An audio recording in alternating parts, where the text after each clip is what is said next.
All right, Mark. It's nice to meet you. I'm a huge fan, and I Thank you. love this movie a lot. Saw it at Sundance, and saw it again last night. Cool. And it was great. Thanks. Kenneth is a really complicated character. He's got so much going on in his head.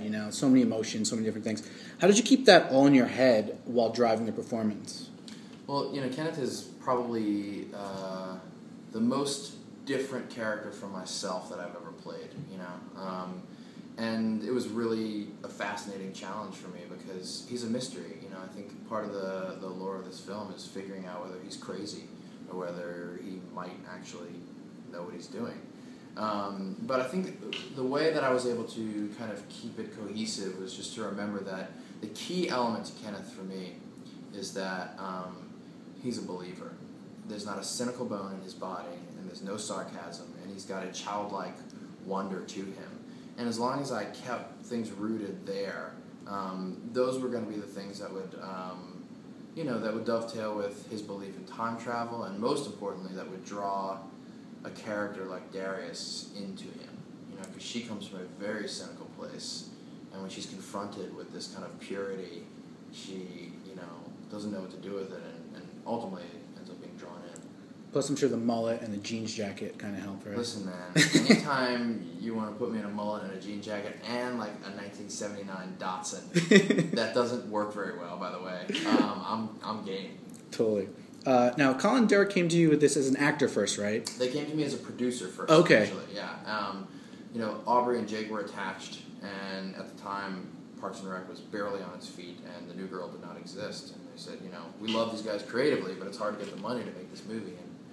And Jay and I, for better or for worse, are known as the guys in Hollywood who can get you a little bit of money and make it quickly. Yes.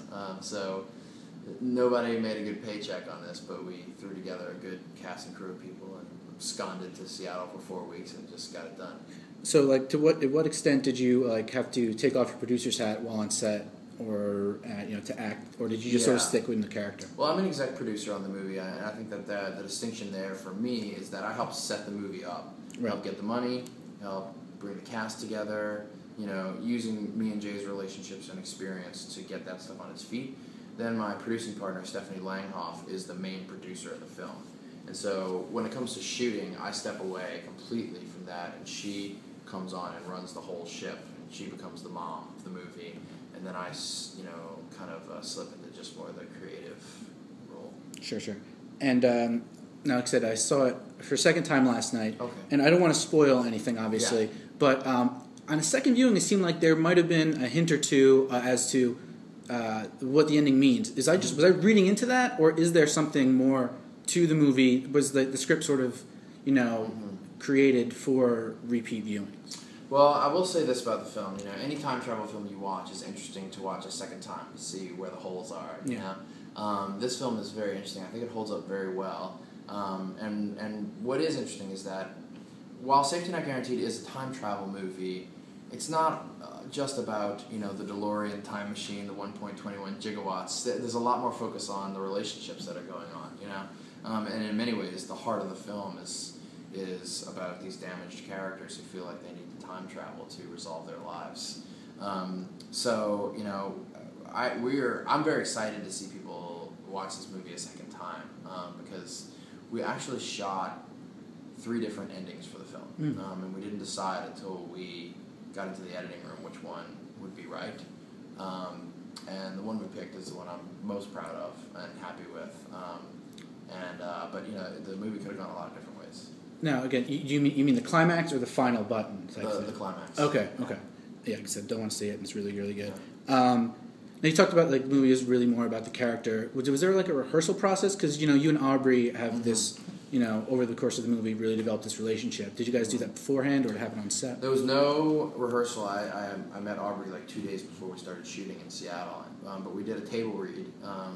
And one thing I talked with Colin, the director, about, and I think the reason why he wanted me in the lead role was that, I was there to ground Kenneth as a character and to not make him this kooky, quirky mullet man, but someone you could hopefully understand and relate to. And Aubrey and I just were lucky enough to have really good chemistry in the read, and we realized, wow, there's going to be a much bigger romance angle to this film than we initially thought there would be. So I don't know why you do or do not have chemistry, but we were lucky enough to have it kind of right away. She's not a hard girl to fall in love with either. No, she's not hard to fall in love with either. Exactly, she's fun. Now talk a little bit about Seattle. I feel like that sort of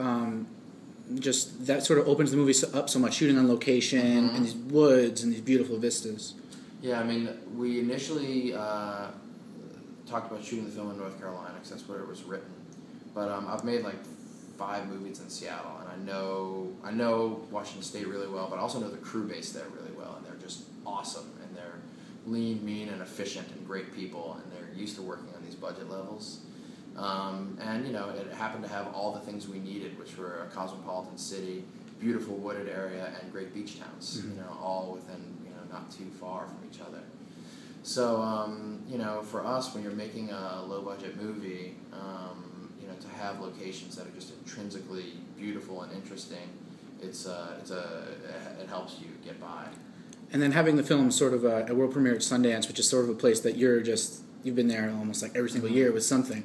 Was that important to you, or did that just sort of happen? How did that work out? I really believe in premiering, you know, American independent cinema at Sundance. I think it's the best place. I think it garners the most attention for your film. It's certainly very prestigious, you know, and it's where I got my start as an independent filmmaker. So it's always kind of feels like coming home if I can bring a movie there, and you know, you just hope that they'll accept you. Mm-hmm. Okay. And the other thing about Kenneth that I noticed again is he doesn't curse. Was that in the script, or is that sort of your thing? It's interesting. The script does not have him cursing. It had it in one spot, and when I brought it up to Derek, he was like, "Oh, I didn't even realize that, but I made him mostly not curse the whole time," and I love that. Again, it's that childlike quality. And we toyed around in some scenes, like, what would happen if Kenneth did curse, you know, and lose himself? But ultimately, we like the purity of him, you know, being like a little kid, scared of the F word. Totally. Yeah. Very cool.